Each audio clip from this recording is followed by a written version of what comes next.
What if everything we've been told about aging is missing the most important part? We've accepted a story that feels almost impossible to escape, that after 40, your metabolism slows, your joints begin to ache, your energy fades, and every birthday is another step toward inevitable decline. But what if that story isn't entirely true? Because on a small chain of islands in southern Japan, researchers found something they couldn't easily explain. Thousands of people were living well into their 90s. Hundreds had passed 100 years old. That alone is remarkable, but it wasn't what caught scientists' attention. What surprised them was how these people were aging. Many were still cooking their own meals, walking to visit friends, working in their gardens, laughing, learning, living independently decades longer than many people expected. It raised a fascinating question. Why? Was it their healthcare, their genetics, a miracle food, some secret medicine the rest of the world hasn't yet discovered? Researchers spent years looking for one big answer, and instead, they found dozens of surprisingly ordinary ones.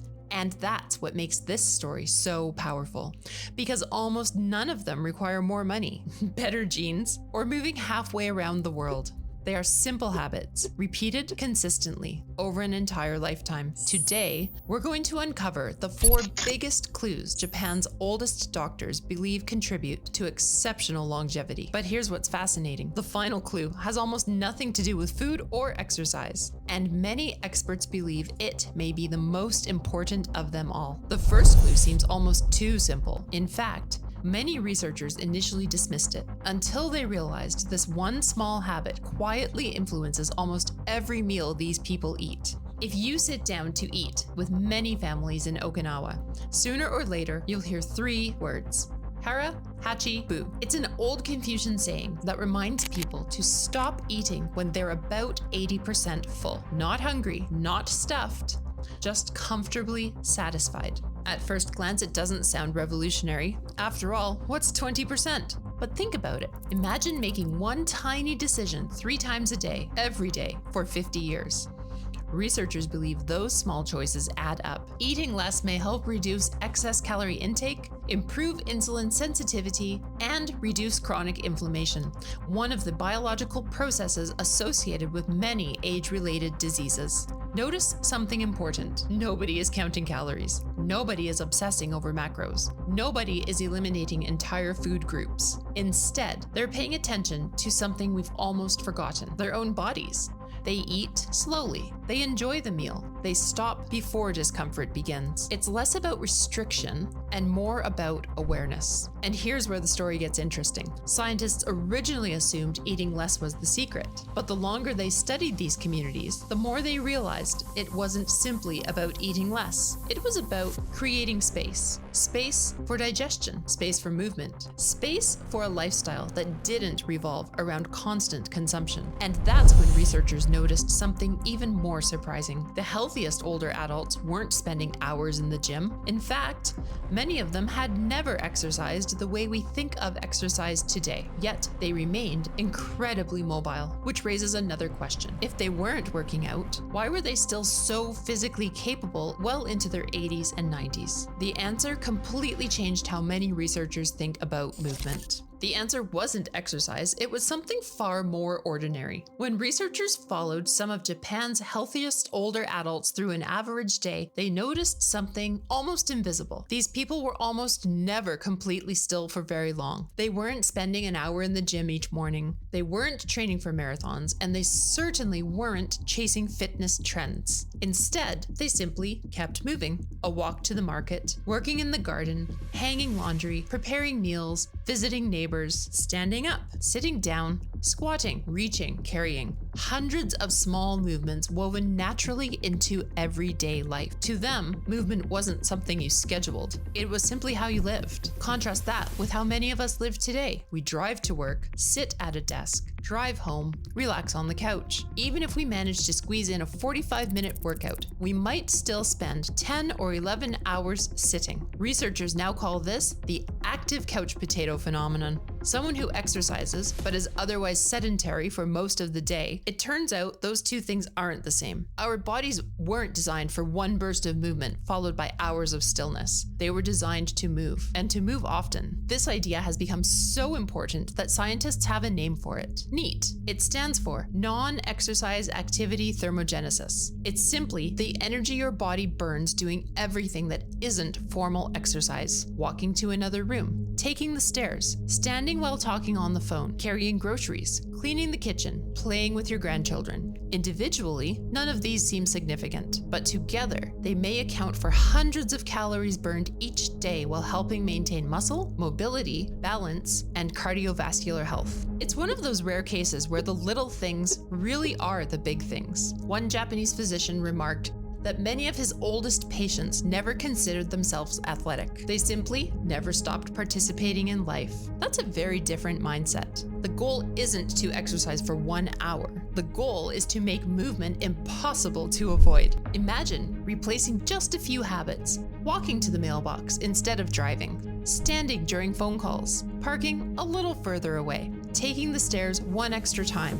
Tiny decisions, repeated thousands of times. Just like hara, hachi, bu. Small choices, massive results over decades. But as researchers dug deeper, they noticed something that didn't quite fit. Movement alone couldn't explain what they were seeing. Many older adults in other countries stayed active too, yet they weren't experiencing the same extraordinary longevity. There had to be another piece of the puzzle. And when scientists looked more closely at the dinner table, they discovered something that may influence nearly every system in the human body. Not your heart, not your muscles, your gut. And what they found there is changing the way scientists think about aging itself. If you've ever searched for the Japanese longevity diet, you've probably seen the same advice repeated over and over. Eat more fish, more vegetables, more green tea, less sugar, less processed food. And while all of that is true, researchers eventually realized they were asking the wrong question. It wasn't simply what these communities were eating, it was what their food was doing inside their bodies. Because hidden inside every one of us is an ecosystem so complex that scientists are still uncovering its secrets. Your gut microbiome. A community of trillions of bacteria, fungi, and other microorganisms living mostly in your digestive tract. For years, we thought they only helped digest food. Today, we know they influence far more than that. They help regulate our immune system. They produce important vitamins. They communicate with our brain. They even play a role in inflammation, metabolism, and how efficiently our bodies use energy. In many ways, you're not just feeding yourself. You're feeding an entire community that helps keep you healthy. Here's what fascinated researchers. Traditional Japanese meals naturally provide many of the foods these beneficial microbes love. Fiber-rich vegetables, seaweed, soy products like tofu, beans, mushrooms, and perhaps most importantly, fermented foods. Miso, natto, pickled vegetables. Foods that have been enjoyed for generations, not because they were trendy, but because they were simply part of everyday life, long before anyone knew what a microbiome was. This doesn't mean fermented foods are a magic bullet, and no single food guarantees a longer life. Healthy aging has never been about finding one miracle ingredient. It's about creating an environment where your body can do what it was designed to do: repair, adapt, recover, day after day, year after year. That's a much different way of thinking about nutrition. Instead of asking, what's the healthiest thing I can eat today? Maybe the better question is, what kind of environment am I creating inside my body? Of course, none of us lives in Okinawa. Our lives are busy. Our grocery stores look different. Our schedules are different. The goal isn't to copy another culture perfectly. It's to borrow its wisdom. Maybe that's adding one serving of vegetables to dinner, choosing oatmeal instead of a sugary breakfast, trying kimchi or yogurt a few times a week, drinking water instead of another soft drink. Tiny improvements, repeated consistently. There's a pattern emerging here, not perfection, consistency. And that's what Japan's oldest doctors kept seeing over and over again. But then, researchers stumbled onto something they couldn't measure with a blood test. It wasn't nutrition. It wasn't exercise. It wasn't genetics. In interview after interview, the healthiest older adults kept talking about something entirely different. They talked about friends, family, helping others, looking forward to tomorrow. At first, scientists weren't sure what to make of it. How do you measure something like that? How do you study a reason to wake up in the morning? Yet, the more researchers looked, the more impossible it became to ignore. Some of the longest-lived people weren't just caring for their bodies. They had never stopped believing their lives still mattered. And that may be the biggest clue of all. Imagine waking up tomorrow morning, and before your feet even touch the floor, you know exactly why you're getting out of bed. Not because you have to, because you want to.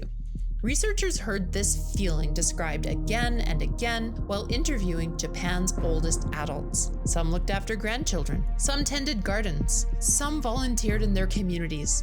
Some still practiced crafts they'd loved for decades. Others simply looked forward to sharing tea with a friend. None of these reasons would make headlines, but together, they created something incredibly powerful, a reason to keep participating in life. The Japanese have a word for this, ikigai. It's often translated as a reason for being, but that definition doesn't quite capture its depth. Ikigai isn't necessarily your career, or your biggest achievement, or some grand purpose you're expected to discover. Sometimes it's remarkably ordinary. Taking care of your roses, walking your dog each morning, cooking Sunday dinner for your family, learning to paint at 70, helping a neighbor, reading another chapter before bed. The point isn't what it is. The point is that it gives tomorrow meaning. Think back to everything we've uncovered. Stopping before you're full, moving throughout the day, feeding your body with nourishing foods. These habits matter. But here's the interesting part. Purpose makes those habits easier to maintain. If you have a reason to stay healthy, you're more likely to prepare a good meal,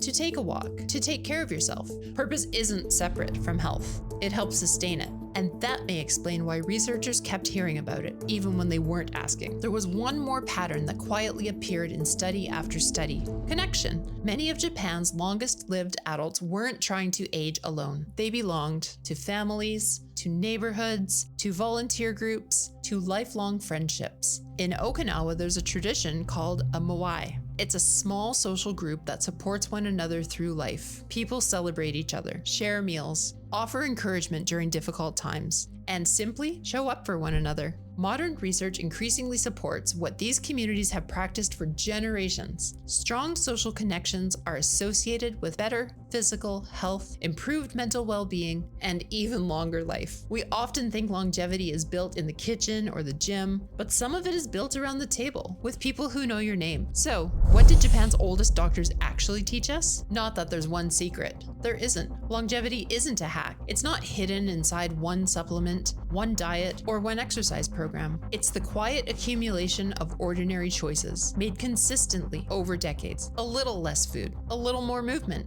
food that nourishes rather than merely fills, friends who make life richer, and a reason to wake up tomorrow morning with hope. None of these choices will transform your life overnight, but together, over months, over years, over decades, they shape the person you're becoming. Here's the beautiful part. You don't have to move to Japan. You don't have to become someone else. You don't have to be perfect. You simply have to make your next choice a little better than your last one. Maybe tonight, you stop eating just before you're full. Tomorrow, you take a 10-minute walk after dinner. This weekend, you call an old friend. And finally start that hobby that you've been telling yourself you'll get to one day. Because healthy aging isn't something that suddenly begins at 70. It's something we practice today, one small choice at a time. If you enjoyed this journey into the science and stories behind extraordinary longevity, subscribe to The Vitality Vault. Each week, we'll uncover evidence-based strategies, timeless wisdom, and fascinating discoveries to help you stay healthier, stronger, and more independent for years to come. Until next time, age better, live better.